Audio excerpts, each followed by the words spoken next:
No seas víctima de tu historia, sé el guerrero que ganó la Ay, adversidad. me encanta eso.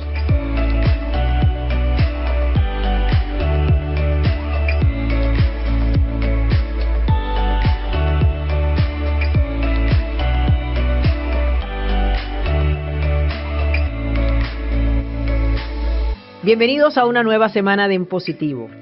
Hoy tengo un invitado especial porque lo considero una figura enigmática. Para mí él es un enigma porque no lo conozco verdaderamente, lo vamos a conocer usted y yo un poco en forma más cercana a través de esta entrevista, pero me pasó con él algo muy simpático. Con todo y que lo considero un enigma, recientemente me invitó a su podcast y conocí una faceta de él diferente, tanto que pensé que él sí vibra en positivo y que traerlo acá iba a hacer que nos aportara. Ustedes saben que la idea siempre es traer herramientas de vida y que nos iba a dar algunos de esos tips para que tengamos una vida mejor, más productiva y sobre todo más positiva. Bienvenido, Yomari Goizo. ¿Cómo estás? Gracias por invitarme. No, Sabes que eres, honradísima. sabes que eres la primera persona que dice que mi vida es un enigma y yo pienso que yo soy muy privado, pero la Uh-huh. gente siempre me presenta como muy abierto, que cuenta su vida, que en las redes sociales, y yo siempre digo a la gente, yo soy muy privado, yo soy una persona muy privada. Lo que pasa que creo que como soy muy natural o algo, como la gente lo toma como más cercano. Sí que soy cercano y todo, pero sí que me considero una persona muy privada. Sí, sí, ese es el enigma que yo siempre he sentido de ti. Eres alguien que yo veo, de repente haces cosas que me gustan, haces otras que no me gustan tanto.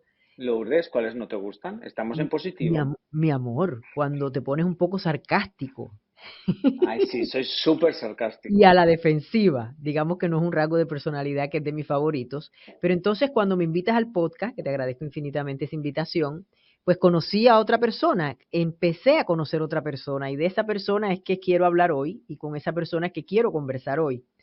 Nunca hago esta pregunta empezando el podcast, pero hoy sí voy a hacerlo contigo. ¿Qué es para ti vivir en positivo? Si tú fueras a dar una definición de ese concepto.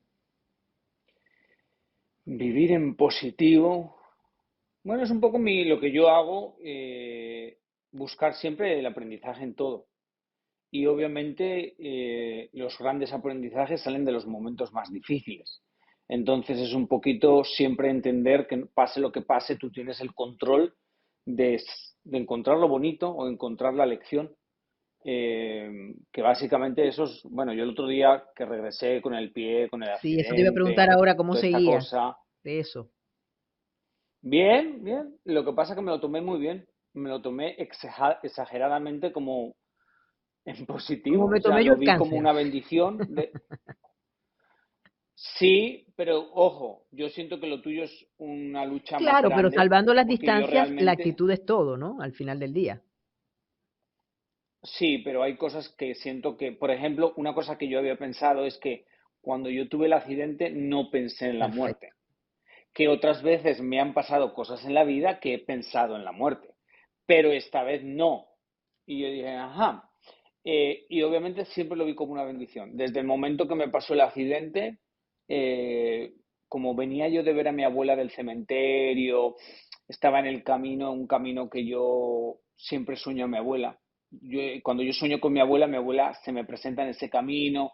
Entonces yo me sentía como que Dios estaba protegiéndome y todo. Y ya desde ahí lo vi todo súper positivo. O sea, súper positivo, sí, porque realmente me daba cuenta que dije, bueno, me voy a tener que quedar en casa de mis padres, yo me llevo muy bien con mi familia.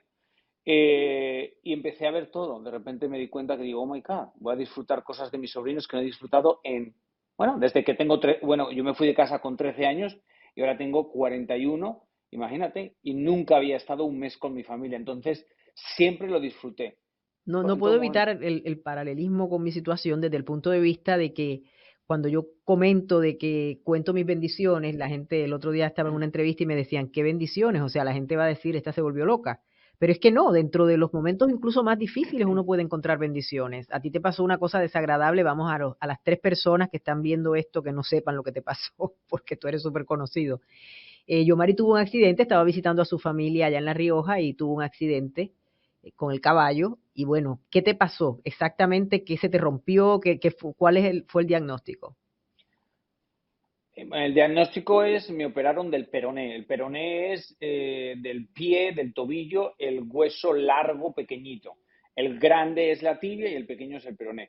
Obviamente se me desigualaron un montón de huesos en el tobillo, pero nada más se rompió ese y se me dislocó el dedo gordo de la mano derecha, aparte de unas cuantas magulladuras. Pero bueno, realmente me operaron por el peroné. Me pusieron tornillos y toda Bueno, esa pues cosa. él tiene ese accidente, pero él escoge, como nos está contando, vivirlo de esa manera. Comentas algo que me llama la atención porque el que sabe de tu historia, porque la has hecho pública, como tú dices, que mucha gente puede pensar que eres absolutamente abierto y no, uno siempre se reserva algunas cosas, pero eso tú escogiste incluso a través de tu libro revelarlo y yo pienso que es de ese tipo de cosas que ayuda a la gente. Cuando nosotros las figuras públicas decidimos hacer cosas públicas, ¿no? Hablar de cosas que no son cómodas, pero las hablamos, yo creo que siempre ayudamos a mucha gente. Toda la gente que hace eso, vivo convencida de que es así. Tú hablaste de la relación que tenías con tu padre, que tu infancia no fue precisamente lo que hubieras tú querido, que tu papá te criticaba mucho, te criticaba tu voz, te criticaba tu ropa, o sea, fue una relación que como también explicas, tú fuiste sanando. Vamos a concentrarnos en eso, en esa sanación. Ahora es el momento preciso de conversar de eso porque estuviste ahora como si fueses un niño en tu casa otra vez necesitando que te ayudaran, puramente entre familia. ¿Cómo sientes tú que pudiste confirmar que en efecto sanaste eso? ¿Te sentiste contento, cómodo? Sí, sí, lo que pasa que obviamente uno cuando cuenta cosas de hace 20 años, 30 años, pues la gente las vive como si es ahora, pero son cosas que yo pude contar todo lo que conté porque yo ya había resanado. O sea, cuando decimos resanado es terapia, ya has hecho todo, ya es un proceso muy grande. ¿Qué pasa? Que yo crezco un poco para que entiendan un poco la gente. Yo el libro, abro el libro con el primer capítulo que se llama Salta. Entonces, un poco cuento que yo recuerdo de chiquitín, con 5 añitos, 6 añitos, decirle a mi madre que yo quería saltar por la ventana, que yo quería tirarme. Entonces, cuento cómo mi madre se lo dice a mi padre y mi padre, como mi madre ya no sabía qué hacer y como desesperada, muchos días se lo decía, entonces mi padre llega a mí y me dice, ven, me lleva a donde la ventana, abre la ventana y me dice, tírate, salta, salta. Entonces, mi padre es un poco la personalidad de mi padre, que es una persona muy directa, muy, así es mi padre. Sí, muchas veces Entonces, somos igual lo si que hablaba más, yo así, digamos, no nos gusta de nuestros padres, muchas veces nos reconocemos en ellos. A mí me pasa constantemente. Las cosas que yo digo, ay, sueno como mami o sueno como papi. yo soy un clon de mi padre. O sea, yo soy mi padre. Literal, obviamente uno piensa que es una versión mucho más mejorada y he trabajado para no repetir patrones que pues no me gustan de mi padre, pero sé que naturalmente me sale ser mi padre. O sea, es algo natural. Pero bueno, un poco mi padre siempre fue un hombre que ha crecido en el campo, que tiene sus estudios pero muy mínimos y que ha vivido trabajando toda su vida. Entonces, él eso es lo que ha entendido siempre.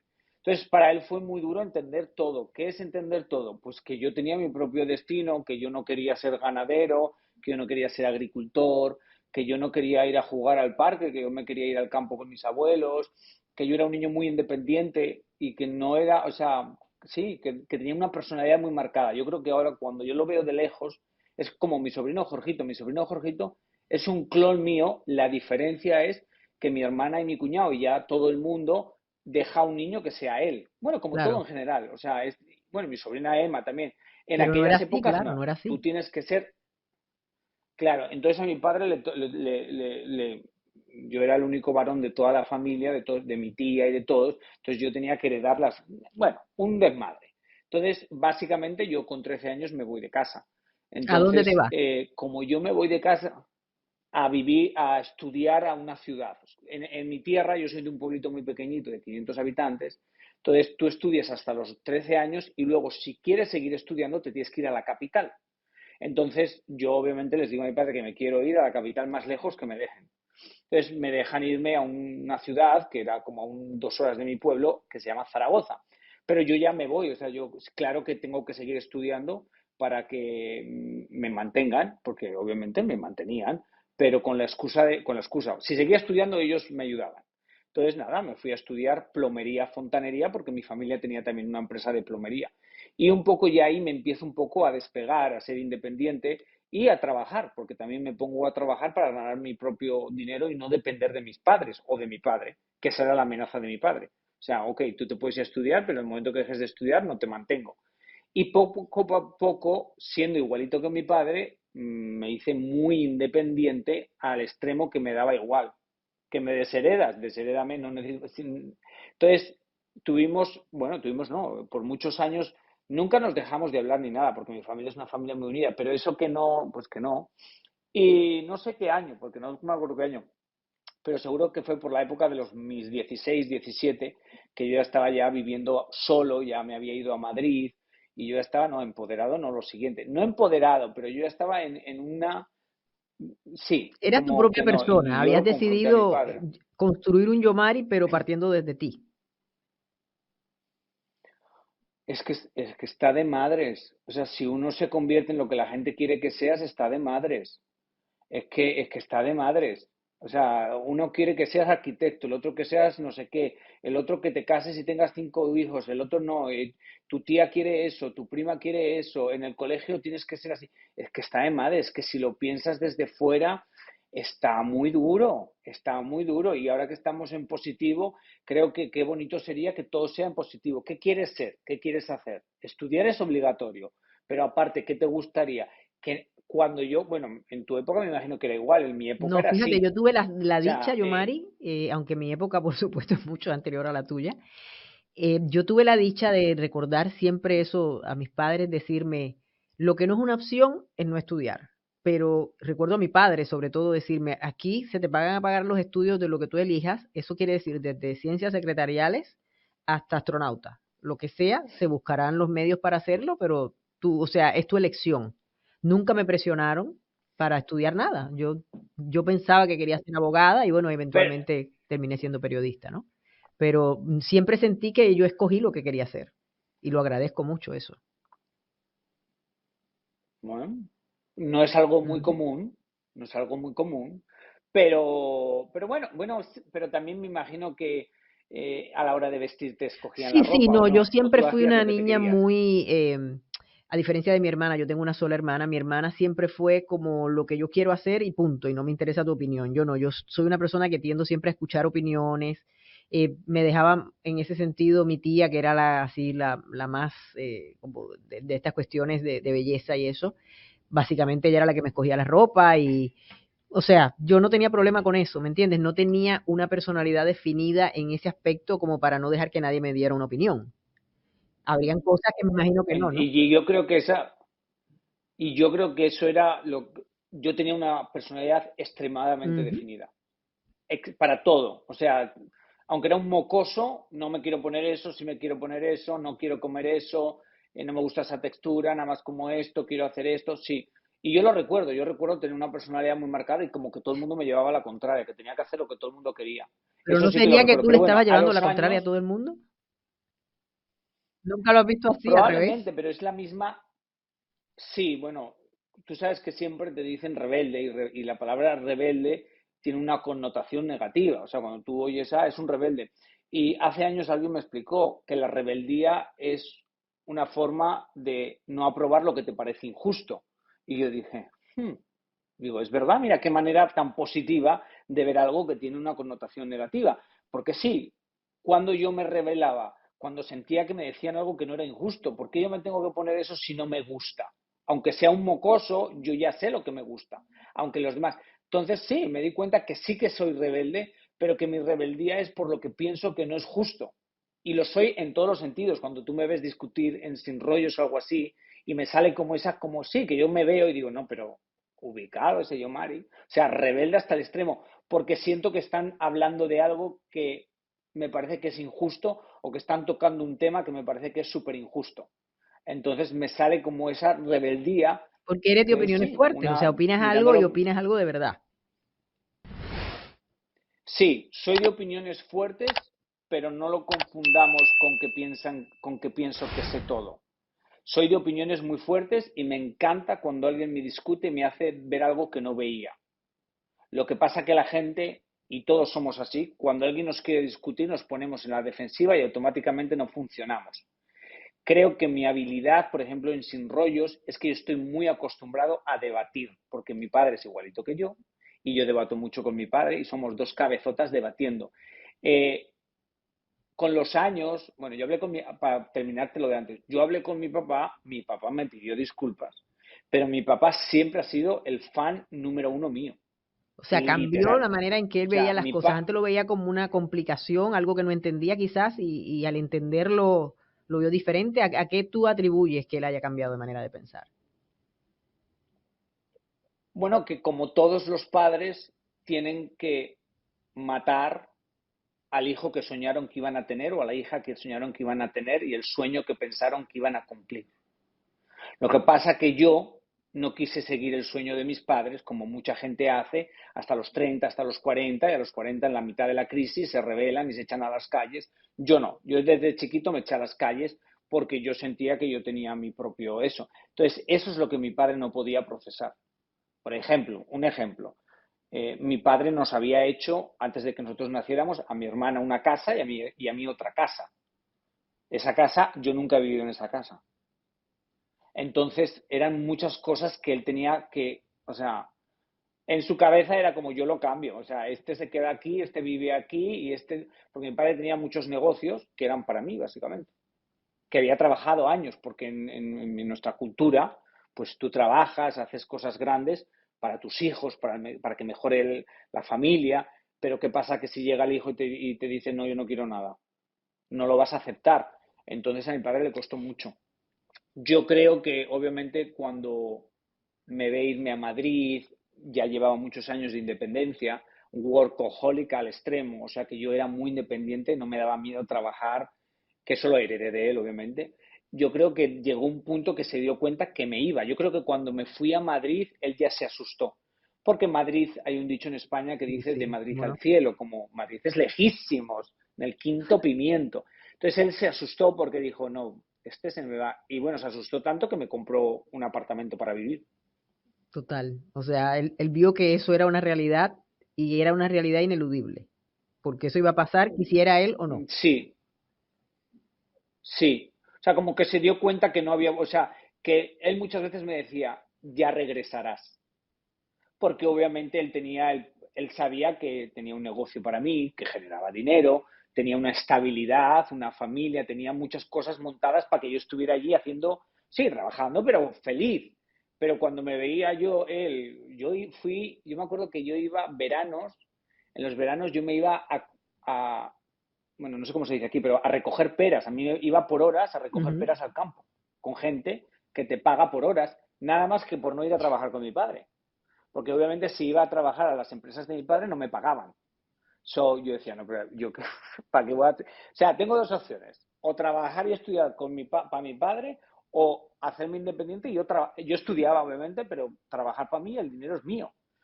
Entonces, él se dio cuenta que no había vuelta para atrás, que básicamente tenía que darse cuenta que no había ¿Tú vuelta para piensas atrás. que tu vida cambia cuando llega ese momento de tú darte cuenta de que habían cosas que no habían estado bien, como esa actitud de tu papá en el sentido de, era como una especie de bullying, ¿no? De padre a hijo.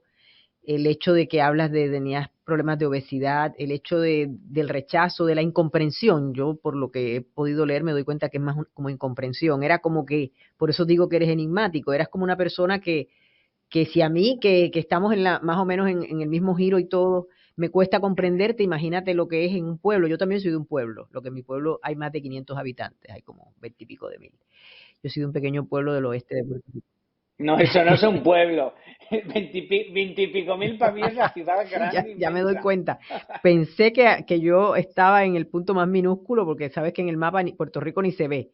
Pero ahora me hablas de tu pueblo de 500 habitantes y me siento que vivía yo en una metrópoli. Pero bueno, las mentalidades de pueblo son las mismas, 20.000 o 500 son pueblos, ¿no? La manera en que la gente ve las cosas y todo muy tradicional, etcétera. Yo me fui de mi casa, pero no en una situación así, sino porque la universidad, o sea, me llevó la situación. Yo empecé estudiando en la universidad que quedaba cerca de mi casa, nunca tuve problemas así de vivir en la casa, no me molestaba, pero luego cuando quise estudiar comunicaciones, ahí ya se me tuve que ir a San Juan y bueno, nunca más regresé porque tú sabes que este trabajo sí no es para los pueblos, o sea, es un trabajo de metrópolis y de otro tipo de vida. Pero volviendo a lo que te quería comentar, ¿cuándo es que tú te das cuenta que eso que te pasó, todas esas cosas que te pasaron, que no tenemos por qué detallarlas, ahora digo yo, que compren el libro para que se enteren más, que se llama Desnudo, dicho sea de paso, creo que fue 2018, ¿no? Que lo sacaste. Yo creo que fue 2017, pero a mí, yo soy Sí, tú sabes que horrible yo para las también, fechas. las fechas para mí, no sé, me da mucho trabajo recordarlas. Cuando todo eso pasa y cuando es que tú te das cuenta que hay una situación de vida donde tú necesitas sanar, donde tú estás guardando un resentimiento, unos dolores que no te permiten ser feliz y decides buscar ayuda y cambiar eso y transformarlo y sanarlo. Bueno, yo el momento clave o que me cambia todo es cuando me intento quitar la vida. Eso es lo que cambia todo. Ese es el comienzo de Yomari. Entonces, y así siempre lo vi, ¿eh? Eh, Porque la explicación un poquito así por encima para que la gente lo entienda. Obviamente, cuando recibes tanto bullying, te dicen de todo, todo, a todo el mundo le molesta lo que tú haces, la voz, todo, es como que no, ¿dónde me meto que no le molesten? ¿Qué he hecho yo? Entonces es como una cueva que no tiene salida, porque tú no ves dónde me meto, o sea, dónde me meto que no le moleste a nadie, que no te insulten. ¿Va? Entonces, como me intento quitar la vida, pues pasa algo que aparece mi abuela, no pasa, no sé qué. Todo Digamos que eso Dios pasa en el estaba pueblo. allí eh, en el pueblo. Entonces, ahí cambia todo. Básicamente, ¿qué hago?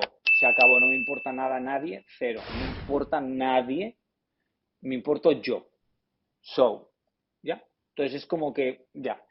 Seguro que si tú me ves de fuera en ese momento, hubieras dicho, y este maleducado, nunca ha sido maleducado, pero tú sabes, con esta actitud de horrible, no sé qué. Sí, entonces, claro, yo hice una coraza contra el mundo que me daba igual todo y ya. Y me empecé a construir yo, literal, porque me di cuenta que no me podía ir, porque mi abuela iba a sufrir mucho, porque mi mamá se va a sufrir mucho, ya lo vi de otra manera, ya le di la vuelta a la tortilla y ya me di cuenta, no, ya, no, no hay forma de que me vaya porque mi abuela se muere y mi abuela es el amor de mi vida y mi madre y todos, pero no. Entonces, nada, de ahí comienza todo. Realmente ese es el momento que a mí cambia. Por como te he dicho antes, el mismo accidente de mi caballo, yo siempre como que siempre, bueno, pues aprendo a bofetón pelado, pero en el bofetón yo entiendo que ahí está el mensaje, que ahí está el aprendizaje y que ahí está el mismito Dios diciéndome algo nuevo. Entonces, Lo que hay es que escuchar. 17, 18. Sí, sí, yo digo que el instinto es Dios a través de ti. Entonces, lo que te viene a través del instinto es eso. Por ejemplo, cuando mi abuela fallece y me viene un pensamiento, cuando yo veo su cuerpo y me dice, yo la veo fea, por ejemplo, mira, mira dónde me he ido 1 a 8. Yo la veo fea, el cuerpo de mi abuela lo veo feo. Ella estaba como dormida, pero la veo y la veo fea. Y yo en mi vida había visto a mi abuela fea. Entonces cierro los ojos, me acuerdo llorando y me dice y me llega que la belleza está en el alma. Y entonces me viene una respuesta a una pregunta que yo tenía, un hombre que ha trabajado toda la vida en moda, que no sabía explicar qué es la belleza, qué es el alma, qué es el físico, por qué todos somos bellos si el físico no es igual. Entonces esa explicación, que realmente lo que la gente ve, tú piensas que tú ves una nariz, unos ojos, una boca, no, tú ves el alma a través de una carrocería. Cuando ese alma no está, es cuando te quedas feo. Lo que pasa es que nos hemos convertido en tan superficiales o la sociedad se ha hecho tan superficial que ya no vemos el alma. Lo que vemos es como una imagen y un perfil y una cosa. Entonces, eso lo aprendí cuando mi abuela falleció y es el regalo que me dejó mi abuela, el poder entender ese concepto que era tan conflictivo para mí, que era como, yo sé que todos somos bellos, pero las modelos son las más bellas. Entonces, mi abuela, que nunca pudo ser modelo, era fea, era muy conflictivo, era una pregunta que te hacían cuando trabajas en moda, pero yo sabía que eso estaba erróneo. ¿Cómo vas a decir que alguien es feo? Eso está erróneo. Si no creemos en Dios y Dios todos nos ha creado, como que sentía que había piezas que no sabía explicar. Y bueno, y cambió.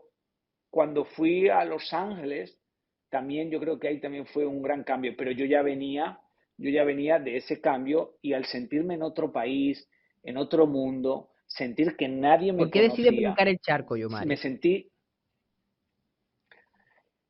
sí, o sea, yo me fui de 13 años Claro. a una ciudad, con 15 me fui a otra más lejana, con 17 me fui a otra más lejana, y con 21, cuando termino de estudiar en la universidad, que ya había terminado, una de mis mejores amigas que vivía conmigo en la casa que me compraron mis papás en Madrid, se fue a vivir a Los Ángeles.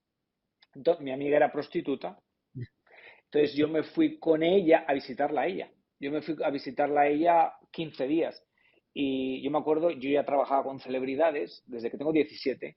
Y yo me acuerdo que el día antes fui a peinar a una cantante española, Alaska, y ella, Alaska, era amiga también de mi amiga. Y le dije, no, olvido, Alaska se llama Olvido. Le dije, olvido que me voy 15 días a Los Esto no es Ángeles una película a de visitar Almodóvar, a ¿no? Con esos Candela. nombres y esas situaciones y la prostituta y Olvido. Bueno, Alaska hizo la película de Almodóvar, Pisi, Bisi, Misi, Las chicas del Por montón, es eso te una de las digo, es que protagonistas. entre Alaska y Ala entre la prostituta, o sea, y entre, repito, tú que eres un enigma, esto era una película de Almodóvar.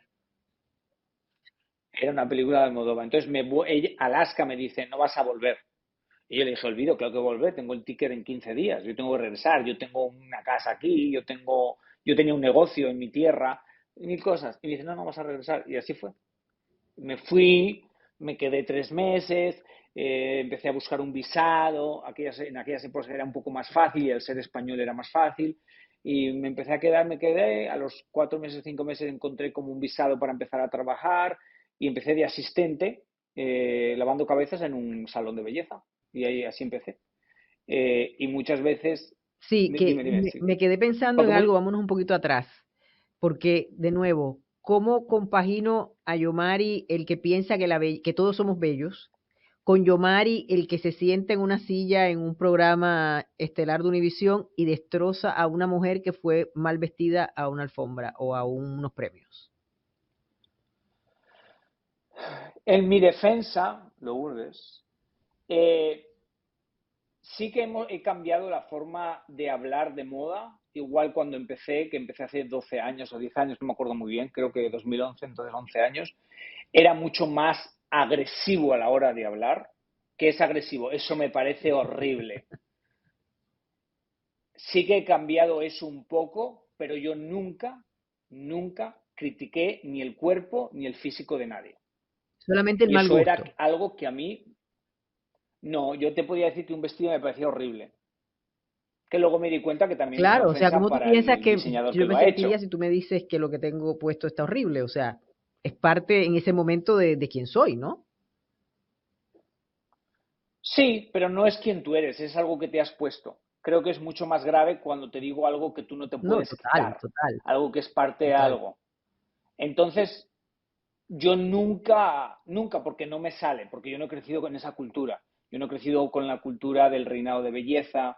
Yo no he crecido en España, yo nunca vi un fashionista que dijera, esa está gorda, o esa es fea, o ese pelo se ve feo, o ese pelo rizo es malo.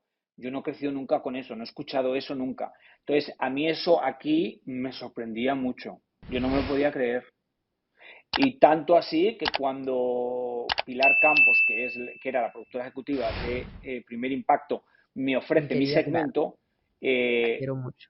Pilar, que la amo, ella fue la que me descubrió, ella me dice, ok, te vamos a poner el estilista de las estrellas de Hollywood, porque yo trabajaba con las Kardashians, bla, bla. Y yo le dije, no, no, no, no. A mí no me pones el estilista de nadie, ni quiero hablar de celebridades, porque en aquella época se llevaba mucho, si te quieres ver como J-Lo por menos dinero, esto es lo que tienes que hacer. Sí, y yo decía, no, no, no, no, no. Yo eso no puedo con eso. A mí eso me parece de quinta mano. O sea, yo si quieres, tú dime quién es tu audiencia y yo voy a ellos y les doy consejos. Y de ahí nace los callejones y yo ir a los callejones, porque ella me dijo, tú vives en Los Ángeles, hay un sitio en Los Ángeles que se llaman Los Callejones y le dije, yo sé dónde es, yo he ido muchas veces. Esa es nuestra audiencia, esa es la gente que ve el programa. Y dije, perfecto. Y ahí empezó a la moda con Yomari y yo me iba a los callejones a hablar. Y era una locura, ¿por qué? Porque la gente veía que era Primer Impacto, pero no tenía ni idea quién era yo, porque era un total desconocido.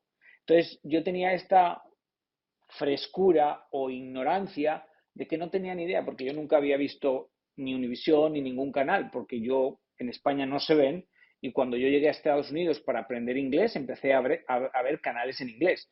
So, yo no había visto nada, entonces creo que fue tan shocking, la gente estaba en shock con las cosas que decía. Yo le preguntaba a alguien, dime algo de belleza, y me decían, ¿qué te parece mi color de pelo? Y yo, se ve un poco amarillo. Entonces la gente no se creía eso, o sea, la gente estaba en shock. La gente no se creía que yo le había dicho a alguien que tenía el pelo amarillo. Un día, Bárbara Bermudo, que le tengo mucho cariño, me dice, sí, está muy bien que le digas que te da el pelo amarillo, cámbiaselo, cámbiaselo. Qué bonito es, qué fácil es. Y dije, ¿verdad? Dije, señal. Y de ahí empezamos a hacer los cambios de imagen. Porque sí, qué bonito es decir, lo tengo amarillo, pero si la chica quiere que se lo cambie, se lo cambio. Y ahí empezó un poquito la magia del You Marry Love. Encontrar gente que, ¿no? que realmente quiera una transformación. Que mi teoría de las transformaciones es que la gente realmente no quiere una transformación, la gente quiere cariño, la gente quiere aceptación, la gente quiere un abrazo, la gente quiere que los escuches, la gente quiere que le toques la puerta de su casa porque los hace sentir especiales. Y ese es el secreto un poco del éxito que ha tenido mi segmento y un poco el éxito que he tenido yo. La base de mi éxito es el You Marry Love. Esa es la base de mi éxito. Lo que pasa es que soy una persona que añade mucho picante, como me decía alguien. Sí, esa es tu base, que es dulce, que es amable, pero como eres picante en muchos momentos, pues añade mucho al personaje y te da más popularidad. Pero mi base es esa. Por eso la gente me ama. Por eso yo voy a las calles y la gente me ama. Por Claro, y eso. eso era lo que yo te iba a decir. Yo te siempre, cuando repito lo que dije al principio de enigmático, porque yo decía, ¿cómo él puede ser así con esa gente, en esos callejones, en esas visitas a las casas, que era de amarte totalmente, y puede ser ese juez implacable cuando se trata de hablar de moda de quien sea, ¿no? Quien te toque en ese momento analizar. Entonces era como una especie de, no sé, de vidas paralelas. Yomari el bueno, Yomari el no tan bueno en ese aspecto. Y cuando estás, por ejemplo, en Sin Rollo, que te desatas, o cuando estabas en Sal y Pimienta con la Lulú, que te desatabas también, o sea, yo sé que en estas cosas hay mucho de personaje, pero yo te pregunto, ¿cuánto de personaje hay en lo que la gente conoce de ti versus el verdadero Yomari? Bueno, yo pienso que en la televisión se triplica quien tú eres. Eso pienso que caracteriza un poco la televisión. Si tú eres arrogante, en televisión vas a ser 3 veces más arrogante. Si tú eres una persona que no es una cosa ni otra, sino eres muchas cosas, dependiendo de muchas cosas, de repente salen muchos matices tuyos como muy exagerados porque pues la televisión te lo exagera. Y yo creo que ese soy yo, como yo nunca es... El gran problema conmigo que han tenido siempre mis jefes es que no saben cómo clasificarme. ¿Eres el juez Gracias, implacable o gracias. A eso eres es que me refiero y no el... soy tu jefa ni lo voy a hacer nunca. Pero yo te estoy hablando simplemente como una compañera de trabajo tuya en Univisión, que estamos en cosas diferentes y como televidente. O sea, yo eso mismo, o sea, había veces que por eso te decía al principio y me regañaste y me dijiste que esto era en positivo, pero bueno, ser positivo no quiere decir que uno tape el sol con un dedo. Y así de verdad es que yo te veía como esta persona que no te podía no gustarme lo que veía que estaba haciendo, pero otra persona que la amaba profundamente. O sea, despiertas esos, tú eres el tipo de persona que no eres agua tibia. Tú despiertas pasiones o maravillosas o terribles en momentos determinados. Eso no sé si es un halago o, o es una crítica, no sé cómo verlo, pero es la realidad, sí te percibo. No, pero no, yo lo veo como un halago, porque para mí yo no me creo cuando una persona solo es buena o cuando una persona solo es mala. Yo no me lo creo. O cuando una persona todo le parece bonito, yo no me lo creo. A mí eso me parece demasiado fingido, demasiado falso. Entonces yo en la televisión soy una versión mejorada de mí, por supuesto, que no lo dude nadie. ¿Qué quiero decir con eso? Como en las redes sociales, yo lo que piense que es feo de mí lo voy a intentar ocultar. Es humano. Así es de simple. Pero no me importa, a mí no me asusta ser, o sea, no me asusta tener diferentes emociones. A mí no me asusta estar un día triste y llorar, a mí no me asusta un día estar más elevado y no sé qué, no me asusta. Porque más o menos uno con el tiempo yo aprendo mis 2 rayas que no cruzo. Entonces no me asusta. mis jefes como tú, y se te ha alegrado la cara porque dices, sí, es que claro, es que haces de todo y como que uno no sabe dónde describirte. Pero yo creo que esa ha sido mi Es magia lo que te ha dado y el ese ha sido el éxito. gran el reto de mis... sí, bueno, es lo que me ha dado el éxito, literal, y lo que ha hecho que me quiten de muchos programas, porque sí, es como, no, pero en este momento lo queremos de juez y lo ponen de juez y divino. No, no, pero luego no lo queremos de eso. Lo queremos que esté en gordo y flaca, que haga otros segmentos, pero no va con juez. No, no, sáquenlo de allá. No, luego lo queremos de presentador de sal y pimienta, pero de presentador, tú sabes, es más periodista, que yo no soy periodista, pero tienes que ser un poco más serio, es otro rol. Entonces me han puesto en muchas cosas y me ha funcionado a mí, pero también me han sacado de muchas cosas por eso mismo, porque dicen, yo es que a ti la gente no te define. Yo siempre les he dicho a mis jefes lo mismo. No importa, cuando ustedes quieran, nosotros vamos a la calle. Vamos a la calle y vemos la audiencia lo que opina.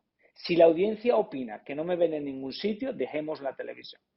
Si la audiencia opina que esté ahí, pues póngame donde ustedes quieren, porque mi reto va a ser buscar cómo yo encajo en ese rol, porque eso es lo que hacemos toda la vida. Yo como hijo soy de una forma, que no soy como hermano, que no soy como tío y que no era como nieto. Y pretender que somos el mismo con todo el mundo, para mí es una mentira. Y yo siempre digo esto. Yo a mi abuela le explicaba las cosas de una manera diferente que le explicaba a mi hermana la misma cosa. ¿Estaba siendo un personaje? No, pero pienso que ese es el reto de la comunicación. Ayudar a la persona que está enfrente tuyo a que te entienda lo que le quieres tú comunicar.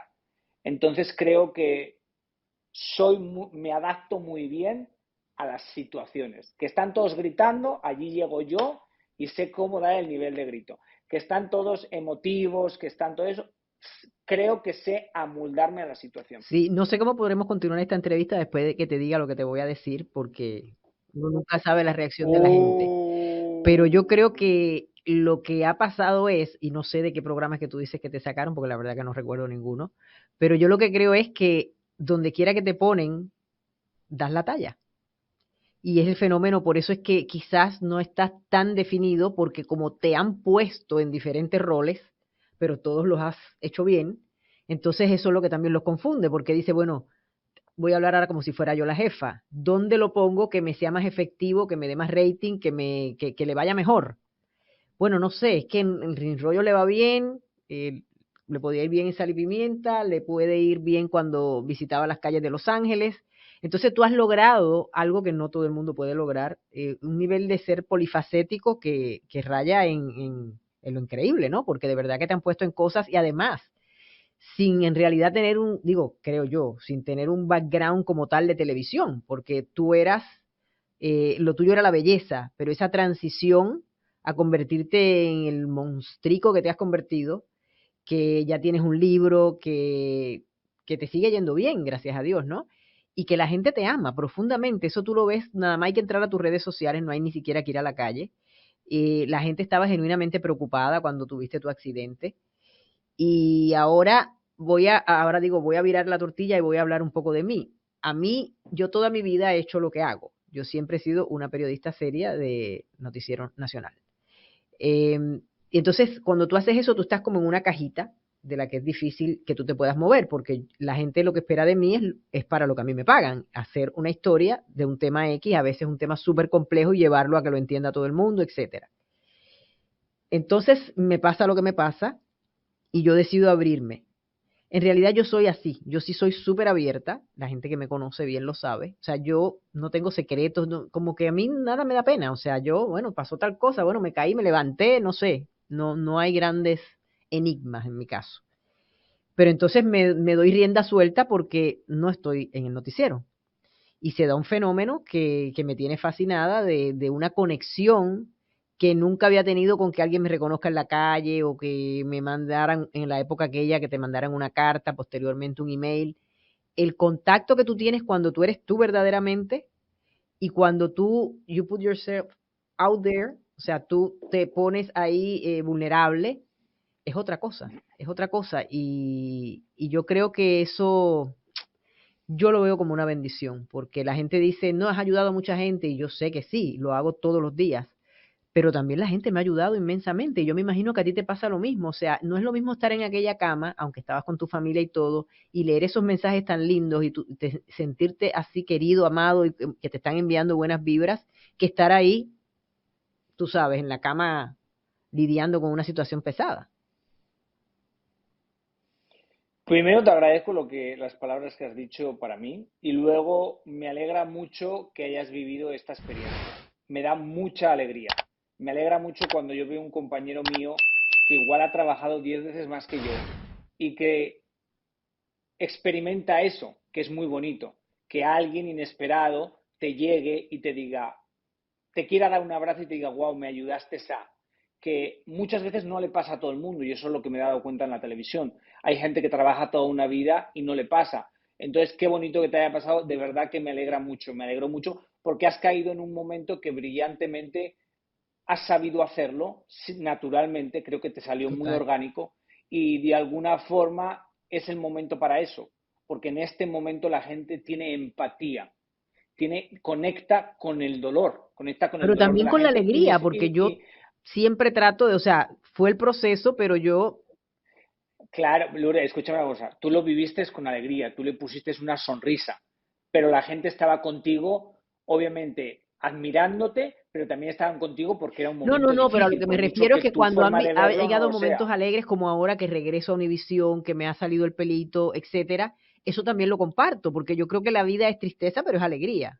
Pero tampoco podía engañar a la gente y no poner Claro, cuando estaba mal con una quimio, por ejemplo. O sea, traté de ser orgánico, es creo lo que que lo define. Traté de ser lo más abierta y sí. orgánica posible. Cre- Creo que al ser periodistas cuesta un Por eso, poquito sí, ha más. sido, por eso te digo que la gente habla de las Sí, bendiciones. Para mí esa fue una. y, lo, y un poco como que sí, os cuesta y como sí, porque en periodismo, según tengo entendido, tú nunca puedes ser la noticia, tú nunca puedes ser la noticia, todo tiene que ser noticia menos tú. Yo vengo de otro mundo Claro. diferente. Yo vengo de un mundo que yo no quería trabajar en la televisión, que yo para nada la televisión, pero siempre he tenido un don de comunicar. Por ejemplo, cuando tenía 16, 17 años, yo era el presentador de las plazas de toros de mi tierra. Entonces, siempre he tenido un don Claro. natural que me salía de comunicar. Y obviamente, cuando trabajas en el mundo de la belleza, yo empecé con 16 años a trabajar para una compañía muy grande en las pasarelas de moda. Hablas, se te hacen entrevistas, te preguntan, no porque sepan quién tú eres, sino porque estás trabajando para el fashion Yo show pienso que de eso John Galliano. Entonces te de ser preguntan, comunicador no hay quien te lo pueda enseñar, porque o sea, a sí, mí tienes el no te lo don enseñan, o o... sea, y hay gente que puede haber estudiado conmigo y no están haciendo esto, porque pueden ser periodistas, pero no podían ser, por ejemplo, comunicadores en un medio electrónico o diferentes cosas, ¿no? O sea, yo pienso que lo que tú logras en la vida, sí, la preparación, en mi casa me enfatizaron tanto en los estudios y yo terminé mi maestría y todo, perfecto, pero nada de eso sirve si tú no tienes un don, que es el que yo pienso que te regala Dios y que a cada uno nos regala un don para lo que sea, ¿no? Sí. Eh, a mí me habían ofrecido varias veces trabajar en televisión porque yo trabajaba con artistas. Yo trabajaba con muchas anglo, pero también empecé a trabajar cuando yo vivía en Los Ángeles con Dana García, con Marlene Favela. Y la gente de alrededor de ellos, cuando me conocían y estaban 2 días conmigo, me decían, tú deberías de trabajar en televisión. Y yo decía siempre, no, ni muerto. O sea, no tengo otra cosa que hacer que trabajar en televisión. Porque estaba en esos años de no me importa Bueno, pero nada, yo soy también leí yo. que en parte tú comentabas que no lo hacías porque, claro, venías de todo ese sistema de bullying, de haber enfrentado todo eso, y tú lo que pensabas era, si he tenido bullying y lo que estoy es en un pueblo, imagínate si me expongo a millones de personas en la televisión y me rechazan. Sí, sí, básicamente lo veía así. ¿Cómo yo voy a volver a lo de antes? O sea, ¿cómo yo voy a volver? Porque para mí, con mucho respeto, la televisión era un encajamiento. O sea, era un fingimiento. O sea, yo veía a toda la gente cuando te decían, no, pues trabaja allí o no sé qué. Yo veía y yo decía, eso es muy fingido. O sea, eso, yo no puedo ser fingido. Yo ya he estado en ese mundo del fingimiento y yo ya no quiero regresar atrás. Entonces, de ahí viene un poquito el yo decir, no, no, no, yo no siento que eso sea para mí porque yo no quiero regresar para atrás. O sea, yo no puedo regresar para atrás porque yo vengo de cosas serias. Yo como yo decía, yo a poco no salto el charco. Entonces, sí, no. Y mira, y empecé a hacer colaboraciones para CNN, que muy agradecido porque Juan Carlos Arciniega me invitaba, pero también yo no entendía, o sea, te invitan, ¿Cómo te no te descubre pagan. Pili? Eso me lo Esto tienes es que una, explicar. ¿Cómo es que Pili te descubre, Pilar? así, así, o sea, en Los Ángeles pues conoces a mucha gente y conozco a un amigo mío que es amigo de Juan Carlos Arciniega. Entonces, Juan Carlos de CNN, básicamente, mi amigo le dice, no, pero Yomari trabaja para las Kardashians, para Penélope, para Salma, para no sé qué, porque era la época donde yo estaba trabajando con todas ellas. Y básicamente me dice, oye, yo conozco a este de CNN que quiere que vayas a comentar de los Grammys y de no sé qué. Y yo con mi misma actitud digo, ok, y fui varias veces, fui como 4 o 5 veces, pero lo veía una pérdida de tiempo. ¿Por qué? Porque eran muchas horas para salir 3 minutos en televisión. No veía tanta repercusión o whatever, no te pagaban nada, yo perdía mucho dinero porque pues yo ya trabajaba, tenía mi salón, yo ganaba mucho dinero, porque ganaba mucho dinero y lo Ya veía tú toda tenías una tu pérdida. negocio. Entonces no veía lo. Sí, sí, yo siempre he sido muy workaholic. Entonces yo ya en aquel momento ya tenía mi propio salón en Beverly Hills y yo trabajaba con todo y ganaba mucho dinero porque pues ya trabajaba con celebridades y es otro nivel. En Hollywood es otro nivel de dinero. O sea, en el sentido de para Claro. los estilistas. Eh, y de ahí, por ese trabajo, me llama eh, Daniela, Daniela Ganosa de Primer Impacto, porque era amiga de Juan Carlos Arciniega. Entonces Daniela me llama de Primer Impacto y me dice, hola, me llamo Daniela, me han dado tu teléfono, quiero hacerte un reportaje para Primer Impacto. Yo, ¿qué es Primer Impacto? Un noticiero de Univisión. Oh, ok, ok. ¿Qué quieres? ¿No? Te quiero hacer una entrevista como un latino español que trabaja con celebridades. Y yo, ok, te voy a hacer preguntas de ellas y no sé qué. Y yo, no, no. Digo, no, yo no hablo de nadie. O sea, no. Y digo, ok, bueno, le voy a preguntar a mis productores, a ver, porque igual no quiero. Y yo, no pasa nada. Entonces, bueno, me llama de vuelta y me dice, sí, que no importa. O sea, ¿las puedes nombrar? Digo, sí, sí, o sea, puedo decir los nombres por encima, claro, no pasa nada, pero yo no voy a contar nada de la vida privada de nadie. Y me dice, ¿me puedes dar fotos? Y digo, no, porque las fotos realmente que yo tengo son todas personales, son de la baby shower de Salma, yo tengo fotos de la baby shower de Salma, yo tengo fotos de muchas cosas. Y digo, no, yo no te puedo dar fotos mías porque son privadas. Anyway, me hace la entrevista, la sacan un día antes de Premios Juventud, hace no sé cuántos años, como que les gusta, me ve Pilar Campos, le gusta y básicamente dicen, o ella o Mabel dicen, llámalo para que critique la alfombra. Mañana es la alfombra de Premios Juventud, yo no sabía lo que era Premios Juventud, o sea, sí, no había estado nunca. Entonces me dice, critica la alfombra. Me llamaron un jueves y yo estaba trabajando con Fanny Lu. Y me llaman y me dicen, no, para que vengas al estudio. Le dije, no, yo no puedo. Me dice, ¿por? Le dije, ¿por qué estoy trabajando? Me dice, pero después de que trabajes, digo, no, a mí me pagan como para que esté 24 horas, porque ese es el trabajo de un estilista. Ahora ha cambiado mucho todos los trabajos. Ahora ya todo el mundo quiere su posición, quiere sus seguidores, quiere su estatus de personalidad pública. En mi época, que eso no hace muchos años, pero en ese momento no, yo no quería ningún estatus de nada. Yo quería hacer mi trabajo espectacular, que la artista Para que te quedara pagaran bien. obsesionada conmigo, que no Por me eso, pagaban esa bien era tu meta. y yo estaba feliz. Yo me peleaba mucho, no me peleaba, pero una de mis dos amigas, Paz Vega, una actriz, siempre me renegaba porque íbamos a trabajar y yo iba vestido de cualquier forma y ella me decía, vístete bien. Y yo le decía, Paz, yo vengo a tirarme al suelo a ponerte los zapatos. ¿Para qué narices yo me voy a vestir bien? Para que te veas bien. Y digo, a mí no me importa. Y ahora Claro. eso no pasaría con nadie, porque ahora todo el mundo se quiere ver bien.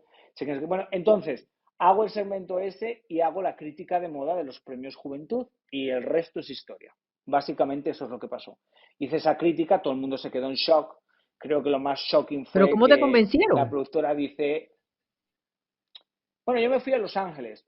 Yo me fui a Los Ángeles, yo viví en Los Ángeles. Pilar me mandó un email, yo la llamé por un mes cada día y me decía, te llamo mañana, no puedo, te llamo mañana, no puedo.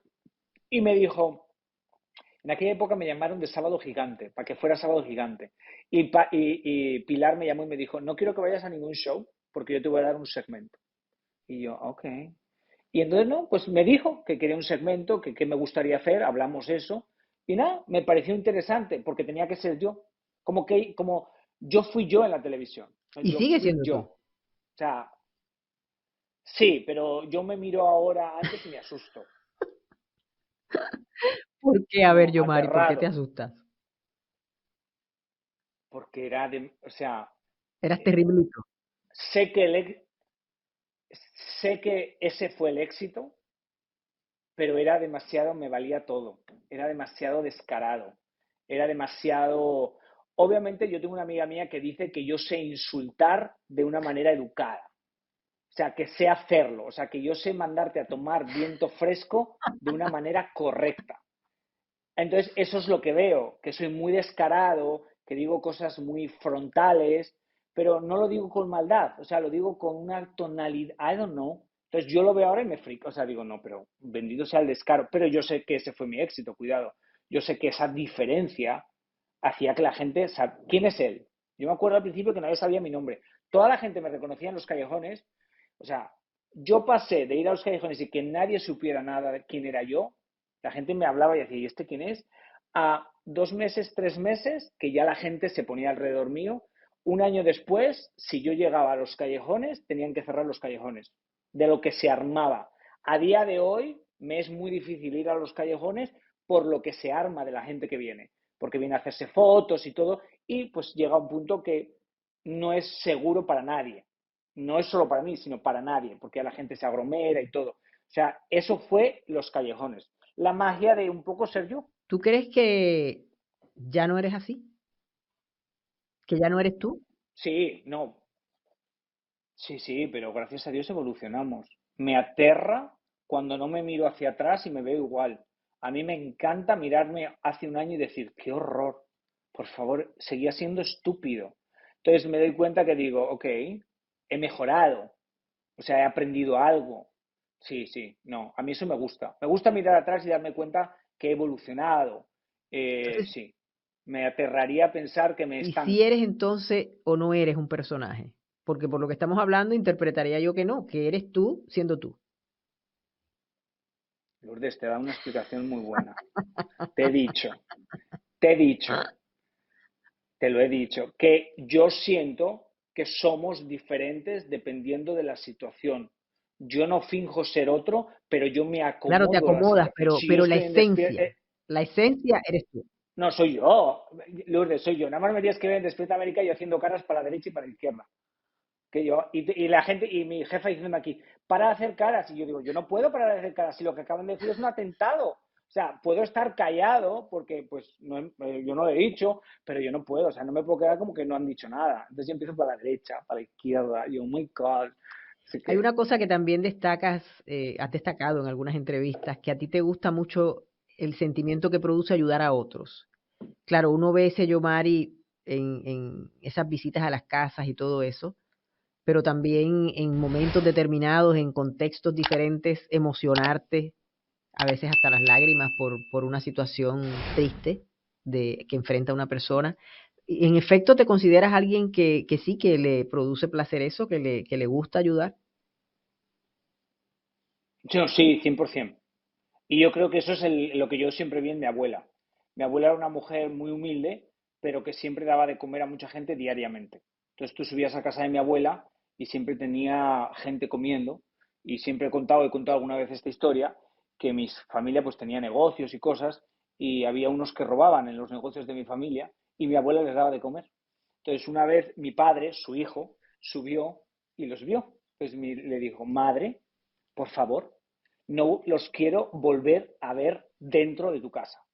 Entonces mi abuela, muy divina, les daba de comer por la ventana, les hacía la comida y se daba por la ventana. Yo me acuerdo subir, eso me acuerdo yo, y decirle, abuela, pero mi padre te dijo, y dice, no, hijo mío, yo ya no les he entrado en casa.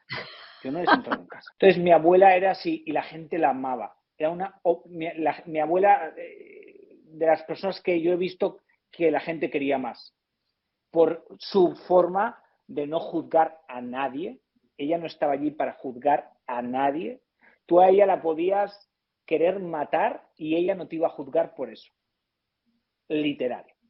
Y ella, Dios, y nada, hijo mío, y todo el mundo tiene su punto bueno, y no pasa nada, tú tranquilo. Sí, entonces, claro, me encanta, eso siempre me ha fascinado. Obviamente todos queremos cambiar el mundo cuando entramos a la televisión. El periodista quiere dar la noticia mejor, el no sé qué, todos. Es una cosa que yo me he dado cuenta que todos queremos. Yo también he querido y me he dado cuenta de cosas que conectan y por eso las sigo haciendo. El Yo Mari Love es algo que le llega a la gente. No es por el makeover, porque no es el makeover, es el sentimiento de que importan, es el sentimiento de que los validas. Y la gente a día de hoy, 15 años, 11 años más tarde, me sigue escribiendo porque me conocieron hace 11 años y les hice un makeover y me siguen contando experiencias, pero es eso, es el gesto, entonces me encanta. Y obviamente desde hace muchos años hago cosas benéficas yo personalmente. Y todos los años en Thanksgiving voy a la República Dominicana. Yo que sé, el año pasado hicimos para 500 niños, les hicimos comida, les dimos regalos de Navidad con una de mis mejores amigas. Siempre he querido parar, siempre he querido seguir. Este año ahora también en Thanksgiving fui, y en septiembre cuando fui, también, siempre. O sea, me gusta, o sea, me hace sentir bien. Creo que Dios me pone aquí por algo, que si no me va a quitar. O sea, yo me siento una herramienta y me encanta, no me encanta, yo conecto con la emoción de toda la gente. Yo me conecto con la emoción. Tú estás triste, yo me conecto y me es muy fácil meterme en esa emoción. Pero hay veces que a mis jefes no les ha ¿Por qué? gustado. Porque lo ven como demasiado, Yomari, demasiado Yomari, demasiado Yomari. Es too much. Que no me importa, yo nunca he dejado de ser yo. Yo les he peleado de vuelta. Digo, that is me. Yo no voy a cortarme, yo no voy a ser fake. Si yo siento que voy a llorar, I'm gonna cry to the end. I don't care. Porque esa es mi esencia y sé que mi esencia es la que me ha llevado hasta aquí, aunque mi esencia me cierra muchas puertas, pero esas puertas yo veo que no son para mí. Porque, o sea, yo veo lo grande y hay cosas que no van a ser tan bonitas, porque en el mundo positivo hay cosas que se pueden ver negativas, porque de alguna forma te tiene que decir el mundo positivo que eso no es para ti. Entonces, así lo veo. O sea, yo tengo mi destino, nadie me lo va a quitar. Yo qué sé, cuando me cancelaron Sal y Pimienta, que era lo único que tenía, te lo juro que no lo vi como nada negativo. Me acuerdo que mi madre me llama y me dice, hijo mío, te han cancelado Sal y Pimienta, ¿y ahora qué va a pasar? Le dije, nada, madre. O sea, no pasa absolutamente nada. Yo no he hecho nada malo para que me lo cancelen o que para que me saquen, nada es nada. Yo sé que soy como soy, yo soy workaholic, ¿no? Y si me han quitado es que Dios tiene algo para mí, madre, tranquila. Mi madre me dice, ¿de verdad, hijo mío, estás así de tranquilo? ¿De verdad lo piensas así? Porque yo soy el más creyente de toda mi familia. Y le digo, sí, madre, de verdad. Y lo creía. ¿Y por qué eres el más creyente de toda tu familia? Bueno, lo heredaste de tu abuela, o sea, la conexión que tú tenías con tu abuela y la relación que tuviste con tu abuela marcó tu vida en general, ¿no? Sí, yo veo el Dios que veía mi abuela. Aunque me tomó muchos años entender que Dios siempre estaba conmigo. Porque es un poco complicado entender, y más cuando eres niño, que si te hacen bullying, te quieren pegar y todo, Dios está contigo. Es muy chistoso de entender. Pero con los años entiendes que en todo momento estaba, independientemente de la situación. Pero sí, también te voy a decir que un poco la influencia latina, aunque yo siempre me he considerado latino, independientemente de que sea de España, pero la influencia un poco de aquí la gente tiene mucha más fe. Entonces, la fe me he dado cuenta que es una medicina que no tiene precio. Así es, así es. Sí, me ha sido fácil tomar esa medicina, porque yo ya venía con esa base de mi abuela. Qué lindo, qué lindo. Yo, Mari, yo de verdad te agradezco muchísimo que hayas venido. Gracias por enseñarme lo que me faltaba, aunque obviamente uno nunca conoce a alguien totalmente, pero lo que me faltaba para tener, no me dejaste terminar, lo que me faltaba para tener un cuadro más claro de quién verdaderamente eres tú, más allá del personaje que vemos en la tele. Entender un poco también en qué ha radicado tu éxito, aunque yo creo que eso lo tenía bastante claro, en esa conexión con la gente.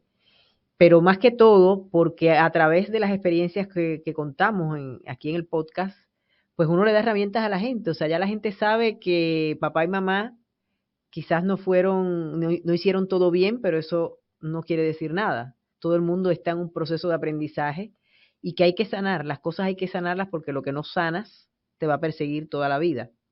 creo que esa es otra herramienta o otro consejo que puede salir de aquí. Y me gustaría terminar con eso, con una reflexión final de cómo piensas tú que debemos vivir desde el punto de vista de, claro, en positivo es el nombre del podcast, pero en general, o sea, en qué debemos concentrarnos y qué debemos obviar o de lo que debemos alejarnos, piensas tú, desde obviamente desde tu perspectiva, para vivir una mejor vida. Yo te diría que nunca seas dependiente de nadie, porque cuando eres dependiente de alguien, tiene tu felicidad. Busca a alguien que haga por ti lo que tú solo no puedes hacer, pero no busques a alguien que te haga a ti ser alguien. Creo que eso es muy vital y con los años me he dado cuenta que la gente busca en otras personas lo que ellos no quieren buscar en ellos mismos. Entonces esa es la clave para luego pasarlo bien o pasarlo mal. Porque cuando se va alguien que realmente no te hace a ti más grande, no se va nada. Pero cuando se va alguien que te complementa, quien tú no has querido trabajar, se te va parte de ti. Somos nuestros peores enemigos, porque la sociedad nos enseña a ser nuestros peores enemigos.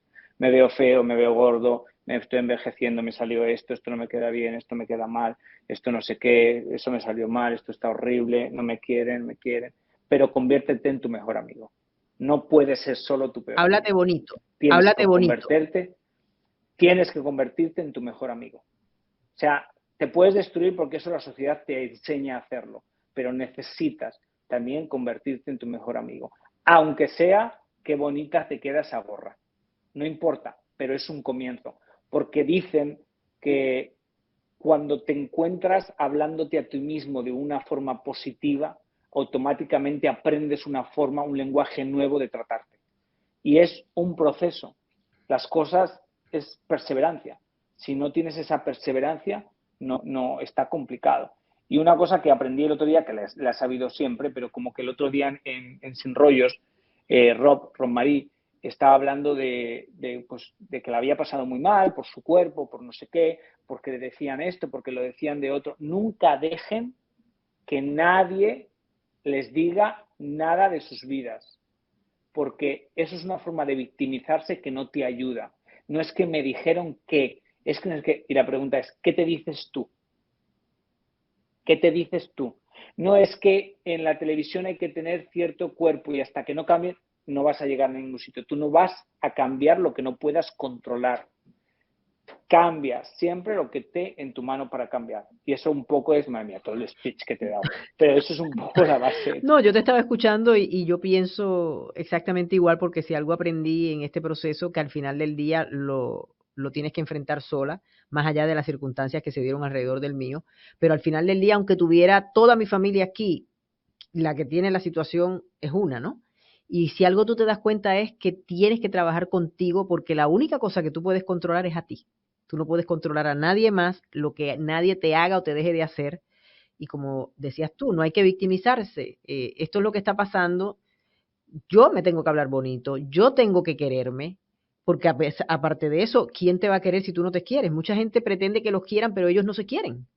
Entonces yo creo que es vital que uno aprenda a quererse, a tratarse bien, antes de poder aspirar a cualquier otra cosa. Así lo veo yo, por lo menos. No seas víctima de tu historia, sé el guerrero que ganó la Ay, adversidad. me encanta eso, qué bonito.